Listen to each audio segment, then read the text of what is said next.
প্রার্থনার বিয়ে পাশের গ্রামেই ঠিক হয়েছিল। প্রার্থনার বাবা চেয়েছিল যে ওনারা গিয়ে একবার ছেলেটার বাড়ি দেখে আসবে, যাতে ওরা ছেলেটার বাড়িঘর ঠিকমতো দেখতে পারে। কিন্তু ছেলের বাড়ির লোকেরা হঠাৎই ওদের যেতে বারণ করে দিল। কই গো প্রার্থনার মা, শুনলে? ছেলের বাবা ফোন করেছিল, বলল এখন ওদের বাড়িতে না যেতে, কারণ ওদের বাড়িতে নাকি রঙের কাজ চলছে, তাই সমস্ত জিনিসপত্র ছড়িয়ে ছিটিয়ে রয়েছে। আর কথাটা যে উনি ঠিকই বললেন, কারণ বাড়িতে রঙের কাজ হলে যে জিনিসপত্র ছড়িয়ে ছিটিয়েই থাকে।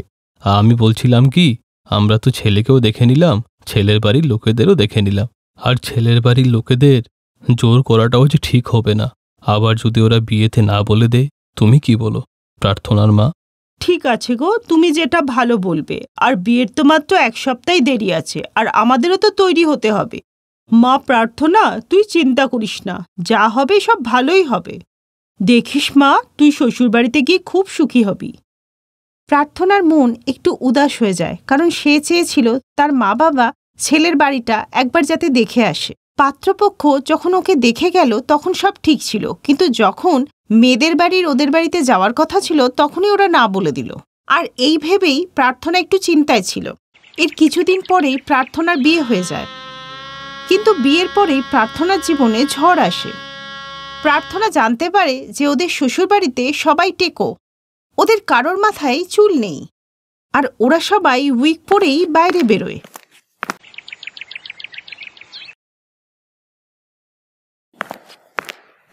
আপনি আর আপনার পরিবার মিলে আমার সাথে বিশ্বাসঘাতকতা করেছেন, আমাকে মিথ্যে কথা বলেছেন। আর আমি জানতাম না যে আমার শ্বশুরবাড়িতে সবাই টেকো। আমার চুল এত সুন্দর, আর আমার শ্বশুরবাড়ির লোকেরা সবাই টেকো। আমার সমস্ত আত্মীয় স্বজনরা যখন এটা জানতে পারবে, তখন ওরা সবাই আমার ওপর হাসবে। বৌমা, আমরা চাইনি যে তুমি কষ্ট পাও, তাই আমরা তোমাকে ন্যাড়া হওয়ার কথাটা বলিনি। আমাদের ক্ষমা করে দাও বৌমা, আমাদের ক্ষমা করে দাও। বৌমা, যদি আমরা মিথ্যে না বলতাম তবে আমাদের ছেলের বিয়ে কোথাও হতো না, আর আমার ছেলেটাকে সারা জীবন বিয়ে না করেই থাকতে হতো। তাই আমরা মিথ্যে বলেছি মা, যাতে তুমি আমার ছেলেকে বিয়ে করো। কারণ মা, যদি তুমি জানতে যে আমাদের পরিবারের কারোর মাথায় চুল নেই, তাহলে যে তুমি এই বিয়েতে রাজি হতে না মা।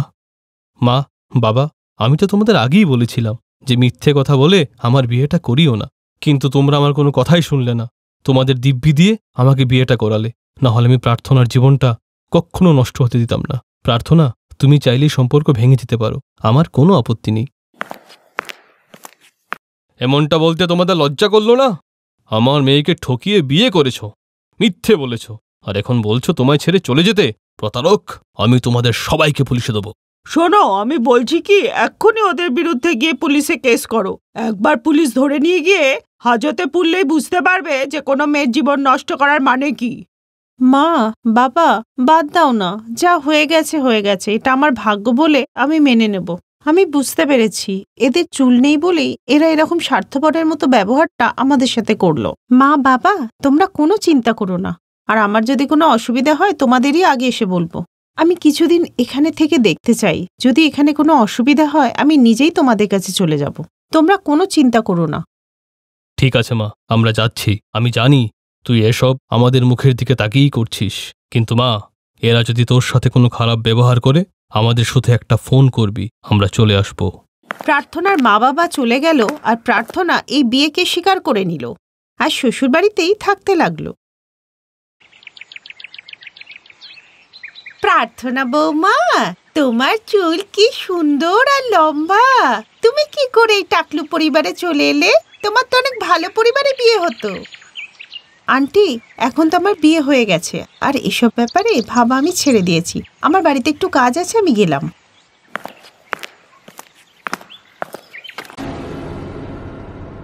প্রার্থনা, আমি শহরে যাচ্ছি, তোমার জন্য কিছু আনতে হবে? আমার কোনো জিনিসের দরকার নেই, আমার জন্য কিছু আনতে হবে না। বৌমাকে জিজ্ঞাসা করার কি আছে? তুই নিজের থেকেই বৌমার জন্য কিছু ভালো নিয়ে আয় না। বৌমার চুল এত সুন্দর আর লম্বা, তুই এক কাজ কর, শহর থেকে বৌমার জন্য দামি সাবান, শ্যাম্পু এগুলো নিয়ে আসিস, বৌমার ভালো লাগবে। আচ্ছা, ঠিক আছে মা। প্রকাশ শহরে চলে যায়, আর ওর শাশুড়ি মন্দিরে চলে যায়, আর শ্বশুরমশাই অন্য কোনো কাজে। প্রার্থনা ঘরে একাই ছিল, তাই সে বাড়ি পরিষ্কার করার কাজ করছিল। এই স্টোর রুম এত নোংরা কেন? সারা ঘরে জিনিসপত্র ছড়িয়ে ছিটিয়ে আছে। আমি বরং একটা কাজ করি, স্টোর রুমটা পরিষ্কার করে রাখি, আর আমার ঘরে কিছু জিনিসও এখানে রেখে দেব। এই বলে প্রার্থনা স্টোর রুমটা পরিষ্কার করতে লাগলো, আর পরিষ্কার করতে গিয়ে সে একটা পুরনো বই পেল। বইয়ের পাতাগুলো হলুদ আর নোংরা হয়ে গিয়েছিল, আর বইটা হাতে নিয়েই প্রার্থনা পড়তে শুরু করলো। ওখানে অনেক প্রাচীন গল্প আর তান্ত্রিক ক্রিয়াকলাপের কথা লেখা ছিল, কিন্তু একটা বিশেষ পৃষ্ঠায় প্রার্থনার নজর গেল। ওখানে প্রার্থনার পরিবারের ব্যাপারে লেখা ছিল। প্রার্থনা ওই লাইনগুলো পড়তে লাগলো। এই পরিবারের ওপর একটা পুরনো অভিশাপ রয়েছে যে প্রত্যেক বংশ পরম্পরায় সবাই ন্যাড়া হয়ে যাবে। এই অভিশাপ থেকে তখনই মুক্তি পাবে যখন পরিবারের বউ নিজের চুলের বলিদান দেবে। এসব কি লেখা? প্রার্থনার এইসব ব্যাপার খুব অদ্ভুত লাগে, তাই সে দেরি না করে তাড়াতাড়ি শ্বশুরবাড়ির লোকেদেরকে এই ব্যাপারটা বলে। বৌমা, এই বইটা আমরা তোমার কাছ থেকে লুকিয়ে রাখতে চেয়েছিলাম, তাই ওই স্টোর রুমে রেখে দিয়েছিলাম, কিন্তু এই বইটা তুমি ঠিক পেয়েই গেলে। এটা ঠিক কথা বৌমা, এই অভিশাপ আমাদের বংশ পরম্পরায় চলে আসছে, আর তাই আমরা ন্যাড়া। এই অভিশাপ কিভাবে আর কে দিয়েছিল এটা আমি জানতে চাই মা। বৌমা, আমাদের পূর্বপুরুষরা এক টেকো মহিলার অপমান করেছিল, তাই আমাদেরই অভিশাপ পেতে হয়েছে। আমাদের পূর্বপুরুষরা এই গ্রামের প্রতিষ্ঠিত লোক ছিল, আর তারা তন্ত্রবিদ্যাও জানত। একদিন গ্রামে এক টেকো মহিলা এলে আমাদের পূর্বপুরুষরা ওই মহিলাকে নিয়ে ঠাট্টা করে। তখন ওই মহিলা মনের কষ্ট থেকে আমাদের পূর্বপুরুষদের অভিশাপ দিয়েছিলেন যে আজকের পর থেকে আমাদের বংশে আর কারোর মাথায় চুল থাকবে না। আর ওই দিন থেকে আমাদের বংশের কারোর মাথায় চুল নেই, আর আজ পর্যন্ত আমরা ওই অভিশাপ থেকে মুক্তি পাইনি। আমরাও এটা জানতাম না যে কিভাবে আমাদের এই ন্যাড়ার অভিশাপ থেকে মুক্তি পাব। এই বইটা তোমাদের বিয়ের কিছুদিন আগেই আমরা পেয়েছি। এটা সেই তন্ত্রমন্ত্রের বই যেটাতে আমাদের পূর্বপুরুষরা আমাদের এই অভিশাপ থেকে মুক্তি পাওয়ার উপায় লিখে গেছেন। কিন্তু যখন আমরা উপায়ের ব্যাপারটা জানতে পারলাম তখন আমরা চুপ করে গেলাম, কারণ আমরা জানতাম যে তোমার চুল খুব ঘন, লম্বা আর সুন্দর। আমরা চাইতাম না যে তোমার এই সুন্দর চুলে কোনো ক্ষতি হোক, এই জন্য আমরা চুপ থেকে গেলাম, কিন্তু আমরা তোমার মতো বৌমাকে হারাতে চাই না। প্রার্থনা নিজের শ্বশুর শাশুড়ির এই কথা শুনে বুঝতে পারে যে তার শ্বশুরবাড়ির কোনো দোষই নেই, বরং তারাই এই অভিশাপের শিকার। তাই সে সবাইকে রাজি করিয়ে নেয় আর নিজের চুলের বলিদান দেবে বলে ঠিক করে। না প্রার্থনা, তুমি এমনটা করবে না। তুমি আমাদের জন্য কেন তোমার সুন্দর চুলকে নষ্ট করবে? না না প্রার্থনা, তুমি তোমার বাড়ি ফিরে যাও। না, তোমরা কেউ আমাকে আটকাবে না। আমার এই চুলের বলিদান আমি নিশ্চয়ই দেব। প্রার্থনা স্থির করেছিল যে সে তার চুলের বলি দেবেই। সবাই ওকে আটকাতে লাগলো, কিন্তু ও কারোর কথা শুনল না।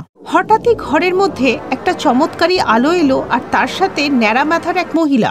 দাঁড়াও, এই পরিবারের অভিশাপের কারণই আমি, আর তোমার এই বলিদানে আমি খুব খুশি হয়েছি। আমার সাথে হওয়ার অপমানের প্রতিশোধ আমি এই পরিবারকে অভিশাপ দিয়ে নিয়েছিলাম, কিন্তু তোমার এই পরিবারের প্রতি ভালোবাসা আর অদম্য সাহস আমাকে ক্ষমা করার জন্য বাধ্য করেছে। তাই তোমার এই বলিদানকে আমি সম্মান জানিয়ে এই পরিবারকে তার অভিশাপ থেকে আমি চিরদিনের জন্য মুক্ত করছি। আজ থেকে তোমার পরিবারে কেউ আর ন্যাড়া মাথা থাকবে না, আর সবার মাথায় চুল গজাবে। আর তোমাকেও এই চুলের বলিদান দিতে হবে না। আমি সারা জীবনের মতো আমার অভিশাপ তুলে নিচ্ছি। এই বলে ওই মহিলা নিজের অভিশাপ তুলে নিয়ে অদৃশ্য হয়ে গেলেন। আজকে ওরা যে খুশিটা পেয়েছিল সেটা ওদের বৌমার পরিবারের প্রতি নিঃস্বার্থ ভালোবাসা আর অদম্য সাহসের জন্যই পেয়েছিল। তিরুপতি বালাজির মন্দিরে খুবই দুর্বল, রোগা পাতলা একজন মেয়ে সঙ্গীতা দাঁড়িয়েছিল। তার কোলে ছিল তার ছোট্ট মেয়ে সানভি। প্রণাম করার সময় সঙ্গীতা খুবই কষ্ট করে ভগবানকে বলল, হে প্রভু, আমার উপরে দয়া করো। আমি ক্যান্সারের রোগী, আমার শেষ সময় চলে এসেছে, কিন্তু আমার ছোট্ট মেয়েটার সুখের জন্য আমি তোমার কাছে প্রার্থনা করতে এসেছি। আমি আজকে আমার আর আমার ছোট্ট মেয়ের মাথার চুল তোমার কাছে অর্পণ করতে এসেছি। আমি শুনেছি তুমি মহান, তুমি 10 গুণ ফিরিয়ে দাও। আমার মেয়েকে দেখো প্রভু। সঙ্গীতা তার আর নিজের মেয়ের চুল সেখানে অর্পণ করে মেয়েকে নিয়ে বাড়ি ফিরছিল, কিন্তু বাড়ি ফেরার পথে মাথা ঘুরে পড়ে গিয়ে সে সেখানেই মারা যায়। ছোট্ট বাচ্চাটা তখন কাঁদছিল। সঙ্গীতার মৃতদেহর সামনে লম্বা লাইন পড়ে গেছিল। তখনই সেখানে একটি মহিলা দৌড়িয়ে আসে আর সানভিকে কোলে নিয়ে বলে, আমার মেয়ে, তোর মা তো মারা গেছে রে, কিন্তু তোর মাসি রিমা এখনো বেঁচে আছে, তোকে আমি মানুষ করব। এরপর রিমা সানভিকে তার বাড়ি নিয়ে গিয়ে তাকে মানুষ করতে থাকে। আর এভাবেই 18 বছর কাটার পর সানভি একটি সুন্দরী মেয়ে হয়ে ওঠে। তার মাথার ঘন লম্বা চুল দেখে সবাই মোহিত হয়ে যেত। পাড়ার সব ছেলেরা তাকে পছন্দ করলেও সানভি তো পছন্দ করত সাধাসিধে মনোজকে। আর রিমা তাদের দুজনের ভালোবাসার কথা জানতে পারলে তাদেরকে বিয়ে দিয়ে দেয়। মনোজের পরিবারে থাকত তার মা আর দাদা বৌদি। ফুলশয্যার রাতে মনোজ সানভির মাথার চুলে হাত দিয়ে বলে, বাহ সানভি, তোমার চুল কি নরম, একদম যেন রেশমের মতন, মনে হয় না এর মধ্যেই জীবন কাটিয়ে দিই। এই কথা শুনে সানভি লজ্জা পেয়ে যায়।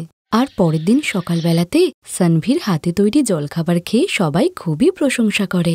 নতুন বউ সানভি বাড়িতে আসার পর থেকেই সবাই তার মাথার চুলের খুবই প্রশংসা করত, যা শুনে বড়জা খুবই রেগে যেত। যখন থেকে এই মহারানী বাড়িতে এসেছে আমার তো কোনো ভ্যালুই নেই। ওর লম্বা চুল নিয়ে ওর খুব অহংকার, তাই না? ওর অহংকার আমি ভেঙে চুরচুর করে দেব, মজা দেখাচ্ছি ওকে। এই বলে অনুরাধা বাজার থেকে এমন একটা কেমিক্যাল নিয়ে আসে যেটা মাথায় লাগাতেই সব চুল ঝরে যায়। আর সেই কেমিক্যালটা সানভির শ্যাম্পুর মধ্যে মিশিয়ে দিলে 3টে দিন স্নান করার পরেই সানভির মাথার সমস্ত চুল ঝরে গিয়ে সে টেকো হয়ে যায়। এ ভগবান, আমার মাথার চুলের সাথে এটা কি হলো? মনোজ তো আমাকে আমার চুলের জন্যই পছন্দ করত, এবার কি হবে? কিন্তু সানভি তো ভুল ছিল, কারণ মনোজ তাকে দেখার পর, সানভি, আমি তোমাকে ভালোবেসেছি, তোমার চুলকে নয়। আমি এখনো তোমাকে ঠিক আগের মতনই ভালোবাসি। চিন্তা করো না, আমি তোমার জন্য ফুলের স্কার্ফ নিয়ে আসবো, তুমি ওটা পরো। এরপর সানভির জন্য মনোজ একটি ফুলের স্কার্ফ নিয়ে আসে, কিন্তু বাগানে কাঠ আনতে গিয়ে খুব হাওয়ার মধ্যে সানভির ফুলের স্কার্ফটা উড়ে চলে যায়, যা দেখে সানভি খুবই কাঁদতে থাকে। আর কিছুক্ষণ পর সেখানে একজন সাধু এসে সানভিকে তার কান্নার কারণ জিজ্ঞাসা করে। আর সানভির মুখ থেকে সব কথা শোনার পর সাধু বাবা তার মাথায় হাত রেখে বলে, মা, আজ থেকে তোর সমস্ত দুঃখ মুছে যাবে। আর দেখতে দেখতে সানভির মাথা ঠিক আগের মতনই লম্বা কালো ঘন চুলে ভর্তি হয়ে যায়। মা, আজ থেকে তোর এই বেনুনি কোনো সাধারণ বেনুনি নয়, এটা জাদু বেনুনি। আপনাকে অনেক ধন্যবাদ সাধু বাবা, অনেক ধন্যবাদ। আর বাড়ি ফিরে সানভি সমস্ত কথা তার বড়জা আর শাশুড়িকে জানালে তাদের মনে খুবই লোভ হয়। সত্যি বৌমা, তাহলে এই জাদু চুলের কামাল আমাদেরও দেখাও। এই আমার জাদু চুল, তোর কামাল দেখাতো। এরপরই সানভির মাথার চুল থেকে প্রচুর সোনার মোহর বার হয়, যা দেখে সানভির বড়জা আর শাশুড়ি খুবই খুশি হয়ে মোহরগুলো কুড়িয়ে নেয়। এরপর থেকে তাদের আর কোনো টাকা পয়সার অভাবই ছিল না। অনেক মাস কাটার পরেও সানভির বড়জা আর শাশুড়ি সানভির জাদুর চুল থেকে প্রচুর লাভ করতে থাকে। একদিন, বৌমা, তোমার জাদু চুলের কামাল আর একবার দেখাও, আসলে বাড়িতে না টাকা পয়সা শেষ হয়ে গেছে। তুমি তো জানো আজকাল কত খরচ। নাও, এবার তোমার মাথার চুল থেকে আরো মোহর চাও। না মা, আপনাদের লোভ দিনকে দিন বেড়েই চলেছে। ভগবান তো আমাদের সবকিছুই দিয়েছেন। এবার আমি আমার জাদুর চুল আর আপনাদের লোভের জন্য ব্যবহার করতে পারবো না, বরং এই চুল দিয়ে আমি গরিব মানুষদেরকে সাহায্য করব। দিতে না পারলে বেরিয়ে যা আমার বাড়ি থেকে। সানভি একা যাবে না, আমিও ওর সঙ্গে যাব। এই লোভী বাড়িতে আমি এক মুহূর্ত থাকবো না। এরপর সানভি আর মনোজ বাড়ি ছেড়ে চলে যায়।